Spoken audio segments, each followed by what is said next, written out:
Well, evening, folks. I'm going to tell a story tonight about aliens, and I'm calling it Stalking an Alien. And one night, I did. I thought I did. I've told you before in a number of these stories, I never actually laid eyes on one, but I kind of got obsessed with finding out what was going on out there after 4 or 5 years of this nonsense. I had to find out, and I'm a hunter at heart.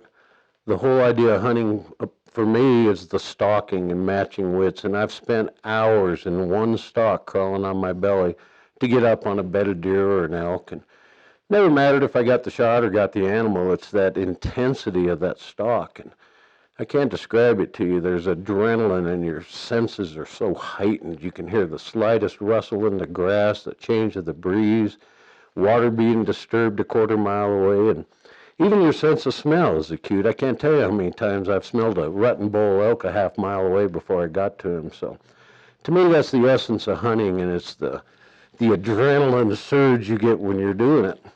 And that's what happened that night. So we'd had kind of a bad week that week. I know we had at least one buffalo killed and mutilated, and we'd had the sheriff's deputies out chasing lights at least one night, and those nights were insane. You'd have those glowing green lights out there, and we all had radios, and a couple times we had 5 vehicles out there. There'd be a couple ranch trucks, a couple sheriff deputies, maybe the sheriff himself, and that light would be leading us all over the ranch. And I know they were doing at least 100 because there was nights I was doing 70 and 80 across those pastures, and the sheriffs were too. And these lights defied the laws of physics. They'd just be flying along, and you're not gaining on them at 80 miles an hour, and they'd make a 90-degree turn without ever slowing down. Just boom. And you just, wow, take you a quarter mile to turn a truck out there in the sagebrush at 70 miles an hour.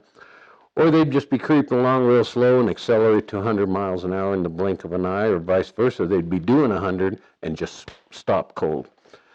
And that in itself was pretty spooky. Anything that can defy the law of physics will catch your attention. I guarantee you, So anyway, we'd had this bad week, and I was in my black ninja outfit, and I'd told you in another story where the ranch owners, we'd lost $50,000, $60,000 worth of animals.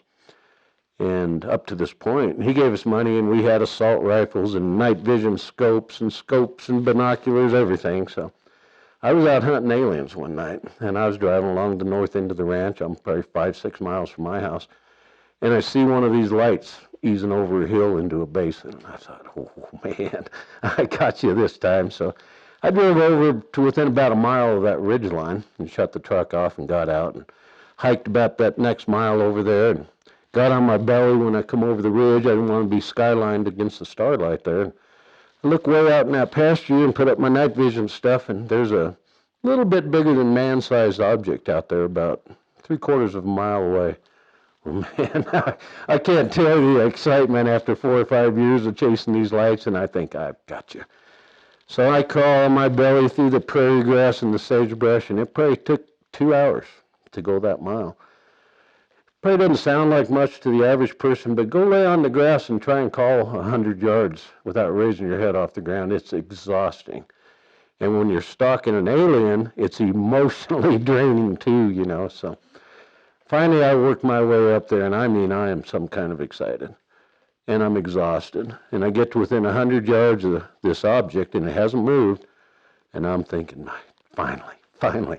So I get that gun all set up, and now, I'm not the smartest guy in the world, the sharpest knife in the drawer, or the starriest, brightest star in the sky. I'm smart enough to know that if these are aliens, their technology is probably way past me out here with night vision and a Chinese rifle, but I'm going to do my best. I'm going to find out what's going on. So I get the tripod set, and I got that object in my scope, and I must have laid there for another hour. And try that. Try laying still for an hour on the grass some night, and finally, I'm so cramped up and wore out, and adrenaline's kind of dropping, and so I finally come up on one knee with that gun, still watching, and no reaction. Finally, after a few minutes, I raised to my feet, still nothing. And now I'm getting a little freaked out this thing isn't moving or worried about me, so I'd take a couple steps, and then I started yelling, nothing. And I kept marching.